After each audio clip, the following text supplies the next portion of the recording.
My own daughter looked me in the eye, smiled, and quietly took away the right to spend my own money. I didn't discover it in a lawyer's office or after opening a frightening letter. I discovered it while trying to buy a loaf of bread, flowers for my late husband's grave, and a chocolate cake. My bank card was declined. Then the second one. A few minutes later, my daughter calmly admitted, "Nicholas and I canceled your cards. We think it's time someone else managed your finances." My name is Stella. At 73, I thought the worst part would be losing access to my money. I couldn't have been more wrong, because those blocked credit cards were only the first clue in a 6-month plan that would lead me to forged signatures, secret bank changes, a quiet attempt to take control of my home, and one family dinner that none of us would ever forget. If you've ever trusted someone with your whole heart, stay with me, because what happened next changed my family forever. Have you ever had your entire life change over something as ordinary as buying groceries? I used to believe betrayal arrived with shouting, slammed doors, or angry accusations. I was wrong. Sometimes it begins with a single quiet beep from a card reader. At 9:17 on a rainy Thursday morning, I stood in the checkout line at the neighborhood grocery store with a cart filled with simple things that made my lonely house feel like home. Fresh tulips, because my late husband Arthur loved seeing flowers on the kitchen table. Earl Grey tea, his favorite. A loaf of warm sourdough. And, tucked between the groceries, a chocolate cake I had no business buying, but I wanted to celebrate surviving another year without him. The cashier smiled kindly. "That'll be $86.42, Mrs. Lawson." I slipped my card into the reader. Declined. I frowned. "That's strange. Could you try again?" She nodded. Another beep. Declined. The man behind me sighed impatiently. Someone whispered, "Maybe she's using the wrong card." Heat rushed into my face. I reached for a second card. "It must be this one." It failed too. The cashier lowered her voice. "I'm so sorry." I forced a smile, though my hands had begun to tremble. "It's all right. I'll come back later." I left every bag on the conveyor belt and walked into the cold rain. Sitting inside my car, I stared through the windshield until the blurred parking lot disappeared behind tears I hadn't expected. Then I called my daughter. "Hannah?" My cards were declined. Silence. Not surprise. Silence. Finally, she exhaled. "I know, Mom." My heartbeat stumbled. "What do you mean, you know?" "We canceled them." For a moment, I couldn't breathe. "You what?" "We think your memory has been getting worse. Nicholas and I agreed it's time to simplify your finances." "My finances?" I whispered. "They're my finances." Before Hannah could answer, Nicholas's voice came through the speaker. "If you need money, Stella, just call us first. It'll be easier for everyone." Everyone. Except me. I ended the call without another word. As I drove toward my bank, one question echoed louder than the rain hitting my windshield. If my own daughter could take away my credit cards without asking, and what else had she already taken from me? I thought my daughter had canceled my credit cards. I was about to discover that was the smallest thing she had taken from me. I didn't sleep that night. Every time I closed my eyes, I heard Hannah's voice. We canceled them. The word "we" echoed through my empty house. After my husband Arthur died, silence had become familiar, but that night it felt like someone else had moved into my life without asking. When the bank opened the next morning, Darius was already waiting for me. "I'm glad you came back, Mrs. Lawson," he said gently. "So am I," I answered, "because I need the truth." Fraud specialist Spencer laid a thick folder on the conference table. We reviewed every change made to your account over the last 6 months. He opened the file. The first change was your online banking password. My daughter helped me with that. He nodded. Then your security alerts stopped coming to your phone. I frowned. Where did they go? To Hannah's phone. The room spun. He turned another page. Your daily spending limit was quietly reduced to $300. I never approved that. We know. Another page. Your mailing address was changed. Another. Your email. Another. Replacement cards were sent to your daughter's home. Each document felt like another brick being pulled from beneath my feet. I looked at Darius. So, nobody stole my money? He met my eyes. No, but someone has been taking control. Those words broke something inside me. On the drive home, memories suddenly made sense. Hannah insisting on organizing my tax papers.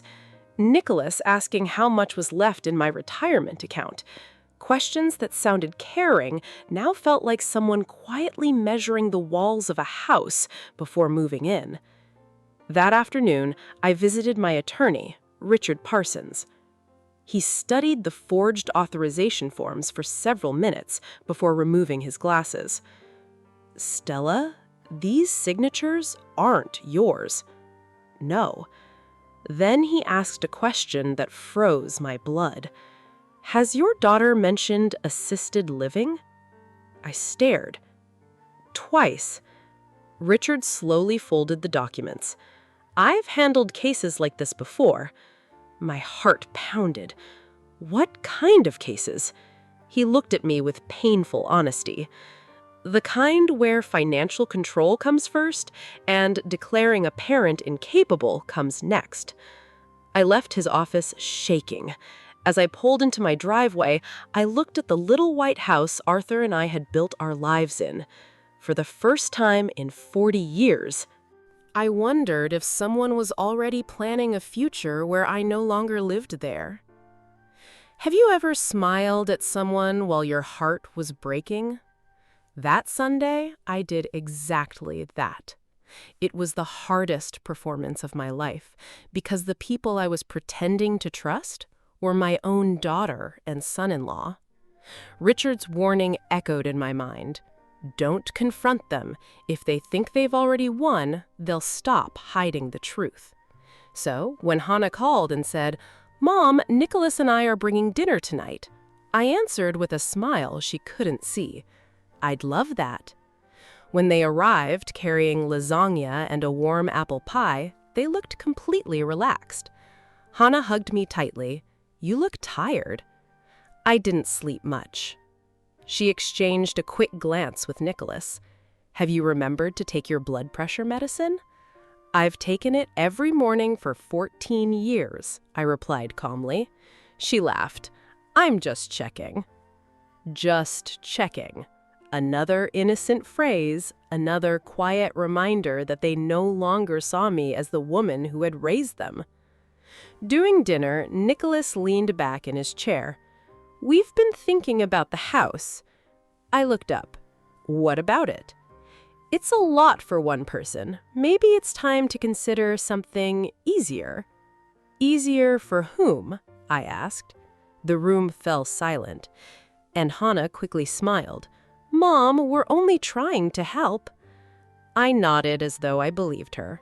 Inside, I made a promise to myself. Every word from this moment forward would become evidence. The very next morning, I bought a plain blue notebook. On the first page, I wrote, "Facts don't argue. They simply wait to be read." Every conversation went into that notebook. Dates, times, exact words. Asked if I remembered my medication. Suggested I delay buying a refrigerator. Referred to selling the house as if it were already decided. Then something happened that shook me even more. At the local garden center, the owner smiled and asked, So, when are you moving? My heart stopped. What do you mean? Hannah said you've almost chosen a retirement community. I could barely answer. I never said that. Driving home, my hands trembled on the steering wheel. They weren't just making plans behind my back anymore. They were telling other people those plans were already happening. That afternoon, Richard called. I found an email. What did it say? His voice grew quiet. The subject line was only 4 words. He paused. Mom doesn't know yet. At that moment, every last doubt disappeared. Someone wasn't preparing to help me. They were preparing to replace me. Sometimes the loudest truth is spoken in a room where no one dares to raise their voice. The Sunday dinner looked like every family gathering we'd shared for years, but hidden beneath the tablecloth was 6 months of evidence that would change our family forever. Hannah and Nicholas arrived smiling, carrying an apple pie. "You look wonderful, Mom," Hannah said as she hugged me. "I feel wonderful," I replied.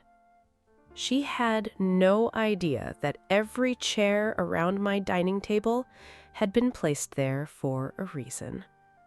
A few minutes later, the doorbell rang again. First came Richard, then elder law attorney Morgan Franklin. Behind them walked Darius, my bank manager, followed by Spencer from Fraud Services with a leather portfolio tucked under his arm. The smiles vanished from Hannah and Nicholas's faces. "Mom?"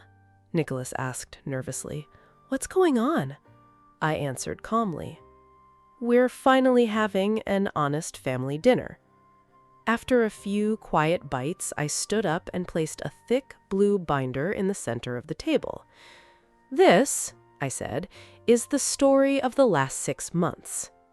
The room fell silent. I opened the first page. The day my online banking password was changed. Another. The day my fraud alerts were redirected to Hannah's phone. Another. The day my spending limit was secretly cut. Document after document slid across the table. No accusations, only facts. Finally, I placed the forged authorization forms in front of my daughter. "You told me I signed these." Hannah swallowed hard. I thought you agreed." "No," I said quietly. "You assumed I would." Spencer spoke for the first time. "Our examination found multiple signatures inconsistent with Mrs. Lawson's authentic records." Nicholas turned sharply toward Hannah. "You told me everything had been approved?" "I thought it had." "You never asked her?" Tears filled Hannah's eyes. "I thought I was protecting you, Mom." I looked at the little family photograph standing on the shelf beside us, Arthur holding 6-year-old Hannah on his shoulders at the county fair. My voice trembled. "When you were little, I never made decisions about your life without listening to you." I looked directly into her eyes. "When did you stop giving me that same respect?" She covered her face and began to sob. "I'm sorry. I stopped seeing you as my mother." The room became painfully still. Then she whispered the words that broke every heart at the table. "I started seeing you as someone I had to manage." No one argued, no one defended themselves, because for the first time, the truth needed no explanation. What would you do if the people you loved took away your independence and then truly understood what they had done? My answer wasn't revenge. It was something far more powerful. Richard quietly closed the final folder. "My new estate plan is complete," I said. "From this day forward, no family member can ever take control of my finances or my home. If I ever need help, an independent fiduciary, not my relatives, will protect my wishes." Hannah lowered her eyes. "You don't trust me anymore?" I reached across the table and gently held her hand. "This isn't about trust. It's about making sure no one ever mistakes love for control again." Tears rolled down her cheeks. "I'm sorry, Mom. I stopped asking what you wanted." "I know," I whispered. "Now you've started listening." A few weeks later, I announced something no one expected. I'm funding free financial literacy workshops for seniors. Darius smiled. "Our bank will volunteer. So will fraud services," Spencer added. Pain became purpose. 3 months later, I walked into the most elegant furniture showroom in town. Arthur had always dreamed of replacing our worn-out living room furniture, but life had always come first. This time, I came first. A cream-colored sofa, 2 emerald armchairs, a handcrafted oak coffee table. The sales associate smiled. "Ready to pay?" I inserted my card. Approved. One quiet beep. No embarrassment, no permission, no one deciding for me. As I sat that evening in my beautiful new living room, I looked at Arthur's photograph and smiled. I made it. Growing older doesn't mean giving up your voice. The people who truly love you don't take your choices away. They stand beside you while you make them. And if this story touched your heart, tell me in the comments. Where is the line between helping a parent and taking away their freedom? Friends, what do you think of this story? Write your opinion in the comments. Would you like more stories? Don't forget to subscribe and hit the bell button so you don't miss any videos. See you tomorrow.